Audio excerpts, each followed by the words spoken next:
Hello YouTube, this is Fat Guy here with my second video that I'm making.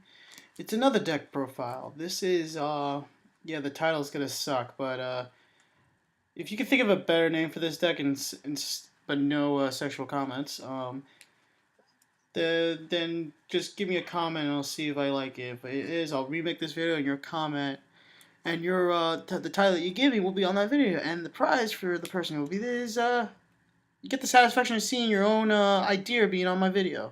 Yay! But anyways, basically this is a Queens of Ice deck. Yeah, the title sucks. There was multiple titles, but I couldn't think of this. Like Frosty Bitches, Frosty Witches, Chilling Bachelorettes, Hugh Hefner deck, Playboy deck. It varies. But anyways, so this is my Queen of Ice deck. And you'll see why it's called that. First, let's go with the monsters, starting from weak to strongest.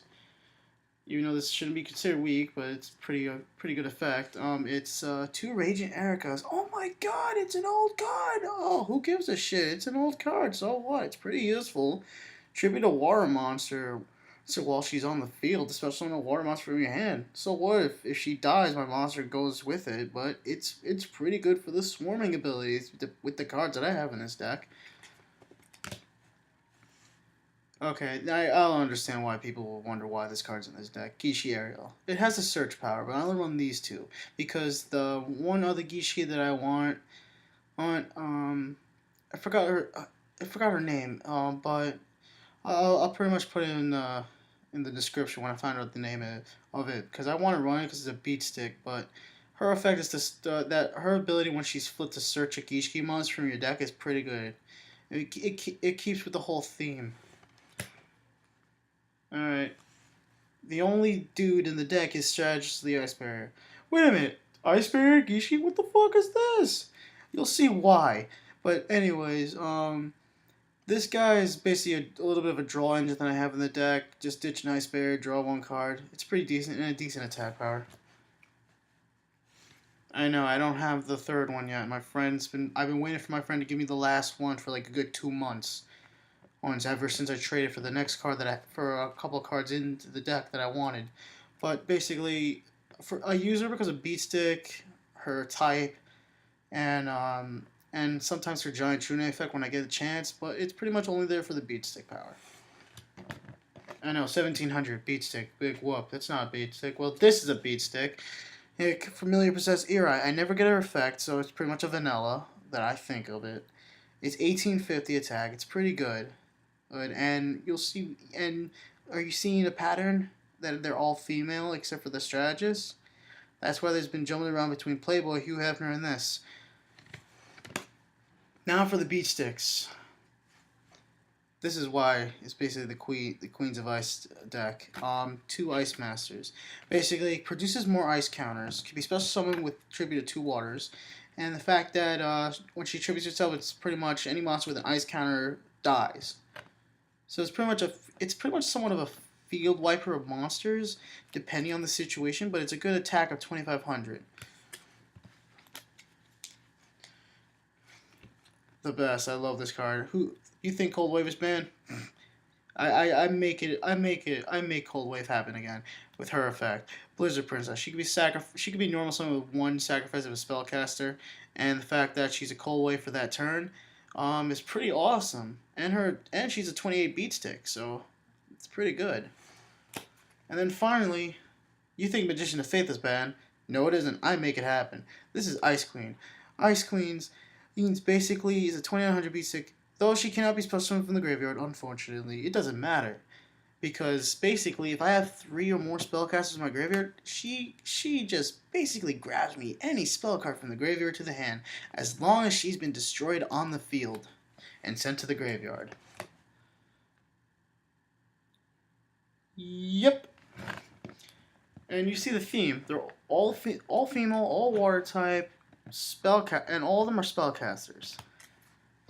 You see the theme here. So this is more of a fun deck, but sadly, it can actually be competitive.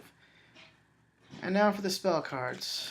I don't want to start with the staples, a couple of staples, but let's start with the draw power cards. We'll start out with 2 trade-ins since I run 6 level 8s and I can get them easily to my hand. And I did run a Mori, agreed, but then every time I use it, I always get screwed over, so I don't run them anymore. I have one in the side deck, but it doesn't matter. And I don't have the side deck with me. It's in my car, so I'm too lazy to get it. Anyways, 2 Medallion of the Ice Bearers, yeah. You say heroes are broken with e-call. Well, Ice Bearers have the search power, they just don't have the attack power. But anyways, just adds any Ice Bearer to your hand. Arcane Barrier. I only run 1. I tried 2. It's not that good, but 1 is good in the deck. Basically, it's draw power. It's just mainly more draw power. Now I need a second one. Wonder One. Pretty good. My monster gets a little bit of a boost by 500, but the main thing is the draw power by sacrificing the spellcaster with it to get 2 cards. That's good. And Water Hazard enables my spellcasters to swarm the field a bit more and set up plays for instant Blizzard Princesses or instant Ice Masters, or pretty much just screw your opponent over. Like this play, Magical Dimensions. Water Hazard will ensure me 2 monsters. And pretty much, I don't even have to waste a normal summoning. So I can get 3 monsters for the price of a run with this card and Water Hazard. But anyways, tribute to Spellcaster, special summon a Spellcaster, and then you can choose to destroy a monster your opponent controls. Or actually 1 monster on the field, so that's even better. Now my ladies will get a bit of power boost with Solidarity. Since all of them are spellcasters, they're gonna be really used for this card. So if you say something dirty to them, they will kick your ass. And then staple cards: Pot of Avarice, Heavy Storm, Dark Hole, and then trap cards. Not as many traps, but Mirror Force, Oboku, Call the Haunted, Magician's Circle to get another spellcaster. Basically Dark Smog, without the restriction of only choosing a monster. And 2 Bottomlesses. This deck is not complete yet. There's no extra deck like the last video. But it's incomplete still because I'm missing the 2 most important cards for this deck to make a bit of make my spellcasters more useful, and that is Secret Village of the Spellcaster. I need those. But anyways, that is my actually I don't like Ice Queen in the front. I like this better in the front. So yeah, this is my Queens of Ice deck. Let me know what you think of it, what improvements I could do with it. Rate, comment, subscribe, and if anyone has a better title for this deck, nothing inappropriate or anything, until I turn 21. But but anyways, let me think what you think a better title for this deck is. If it's good enough for me, I'll put it on the video, and that will be your prize, seeing your idea on my video, as a title. Thanks, YouTube.